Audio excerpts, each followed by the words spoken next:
Woodcraft, helping you make woodwork.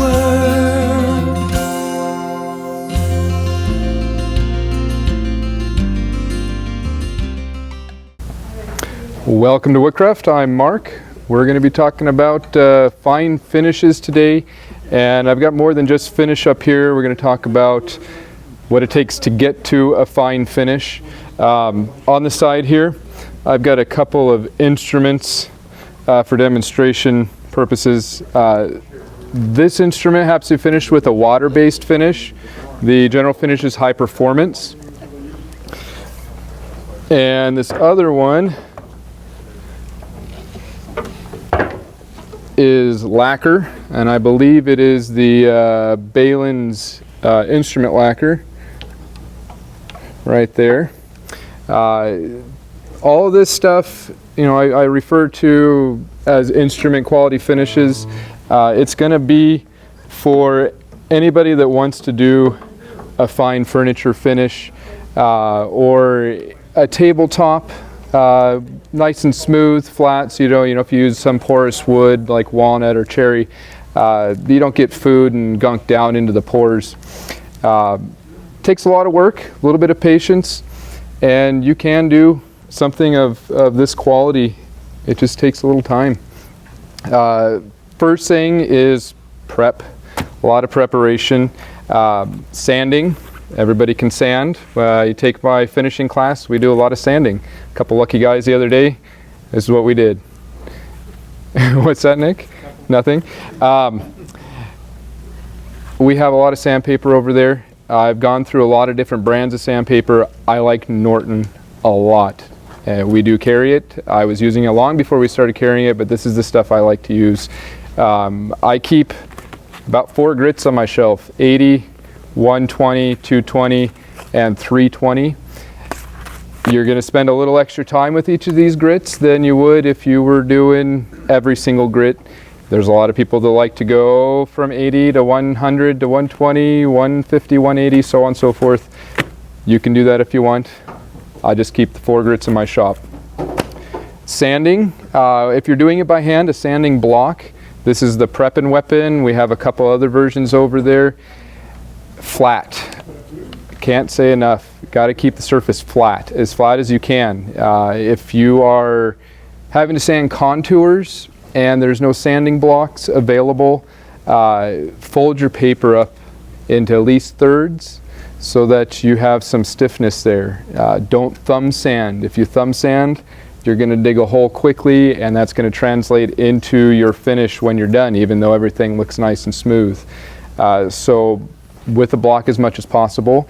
You can definitely use random orbit sanders. I use a Festool sander that I really like, and their paper with that, and I get a great finish, great smooth surface to begin with. From there, you have to determine if your wood needs to be pore filled. Maple doesn't, alder doesn't, most of the softwoods don't need to be pore filled, and by the pore it's the grain of the wood. Oak, cherry, walnut, most of the exotic woods have a large open pore, and if you're trying to get a smooth flat surface, at least in a relatively quick fashion, you got a grain fill. I've used several different products. My favorite is actually Timbermate. It's a wood putty. It takes a little bit of water to thin it down so that you can put it into the grain of the wood. I use typically 2 different ones, black or clear. Timbermate does not come in clear. You can use epoxy, some other different products. This is a new one to us. This is AquaQuote. I have not used this before. Maybe one day I will. I have not found any other clears that I really like. I'm hoping this is a good one. It is. You really like that? Dwight here says he has used this and really likes it. Some of the previous clears that I've used, they shrink a lot. And if you're grain filling, you want to do it once and be done with it. Save the ebony. The rest of these, or the Timbermate, comes in a lot of different colors. I have used walnut. I've mixed them. You can mix color with them to get custom colors. and they are fantastic. I will say one thing about the ebony: when you mix water with this to thin it down, it turns gray and it stays gray. If you really want a true black, you have to add some dye into it. Aniline dyes work just fine. Other artist pigments and whatnot will turn this right back to black, but it has to be thinned down in order to get into the grain. Once that is all done, you're on to sanding sealers. Sanding sealers are great. They dry and build fast, and so you don't have to waste your more expensive top coat in order to start your good finish on there. I brought several out here. This first one is vinyl sanding sealer. This is typically used under nitrocellulose lacquer for instrument grade finishes, as it is very flexible. Instruments need to be able to move, especially acoustic guitars. They have to be able to move and breathe, and this allows some flexibility there. Not typically used for furniture. The other two I have here are General Finishes Enduro Sanding Sealer. This is a water-based sanding sealer. I have used this before. It is fantastic. I was able to do 2 coats of this and get a perfectly flat finish for a base coat for my top coat there. I was on an instrument that I was doing color on, and so I needed a nice flat start. My other favorite one for clear, absolutely clear finishes is Bullseye Universal Sanding Sealer. There are 2 other cans over there that say clear and amber on them. I don't use those. I use this one. This is shellac. This is ultra clear, so I would consider this like a super blonde. If you're using a water-based finish for a clear coat, this will give you all the color that you want. Anybody used water-based finishes before? When you open the can, they are white. I have the General Finish High Performance here in 3 different sheens. They're milky white.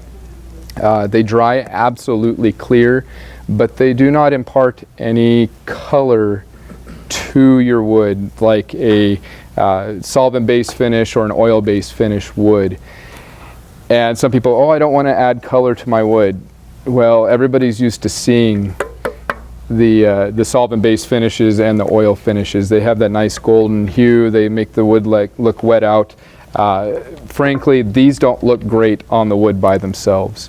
So I always use at least 1 coat of shellac on there, and I even go as far as adding some tint into this. I use trans tint, amber or honey amber, a couple drops in here, and it'll bring all that nice warm glow back to the finish.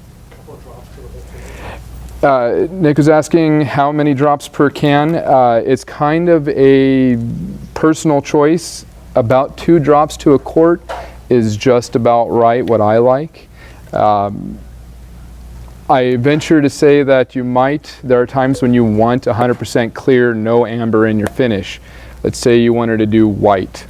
Well, amber over white doesn't look so great. You don't have a true white anymore. So if you want a true white, leave your can clear, and then if you're going to be spraying or brushing on, add the tint into whatever you're going to be spraying and brushing, and not into the can itself. I don't paint anything. I don't care to, so I mix right into my can, so it's ready to go for me. So after, yes, Larry. I didn't know you could put trans tin into a water base. Put trans tin into water base. You sure can. It'll work in alcohol. It'll work in water. It'll work in shellac, lacquer. The only thing it won't work in is an oil-based finish. You're right, I got it back. Yeah, oil-based is the only one that the aniline dyes will not go into, but they work fantastic in here. I have, after you've grain filled and sealed, we're moving on to finishes, and I have several finishes here. I have used them all except for the rock hard tabletop varnish, which they have changed. It is now a urethane. General Finish High Performance. Can't say enough about it. It is my favorite water-based finish. I learned all this stuff using lacquer. I'm sick of lacquer. It shrinks a ton. It could look good. It looks good. It looks fantastic, but you think you're done, everything's grain filled and sealed, you have a nice smooth coat on there, you're finishing it off, polishing it out, looks great, and then about 2 weeks later everything is shrunk down. It sucks. The cure time on lacquer is at least a month, and there's a difference between dry and cure. Dry time, it takes roughly an hour for a coat to dry before you can put it on another coat. A full month before you get a full cure, and that's all the gases and everything evaporating out of it. Water-based finish, you're in the same area where it takes about an hour for it to dry between coats. About 2 weeks in good weather, and it's 100% cured, about as hard as it's going to get. This guitar here, you can see, if you come up, you can feel it, the top, it actually shrank down. I was in a hurry and rushed on this one. I sand and polished it out after about maybe 5 days, and then sitting in here for the past 3 years, it has shrunk down a little bit. I'm not concerned about it. It's plenty fine by me. These are also sprayable. If you want to do the best method for putting any of these fine finish on is definitely spraying. You can brush. Dry times, depending on how heavy you're brushing, can be a little longer than an hour. If you are brushing this, unlike most solvent and oil finishes, put it on and leave it. You don't want to go back and try and tip it off or brush it out. This stuff levels very, very nicely. Added benefits to the water-based finish: water cleanup, low VOCs, builds much faster than lacquer. The lacquer has, I don't know what the percentage is, but a lot of it flashes off and it shrinks back a ton. This, not quite as much, so I can do less coats of this and get the same results as I would with lacquer, where I might have to put 2 or 3 times as many coats. How many coats you're putting on? Typically, if you guys come and talk to me and you're working on furniture, I say minimum 3 coats. For something like this, it may be a dozen. It depends on how experienced you are. A lot of those coats, as you're building up, are going to be sanded back.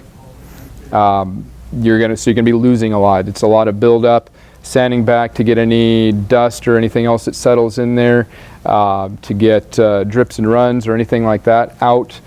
And honestly, the main deal is to get it flat, because nothing you do, whether it be spraying or brushing, is going to leave a perfectly flat finish on there. I have brought out several Sheens here. The high performance comes in gloss, semi-gloss, and satin. They also have a new one they call Flat Out Flat. They say it's similar to the high performance, but it's not, doesn't have the high performance label on there. Armor Seal, oil-based finish. I have done this on instruments as well. Takes a lot longer to cure and a bit longer to build up. I only like satin.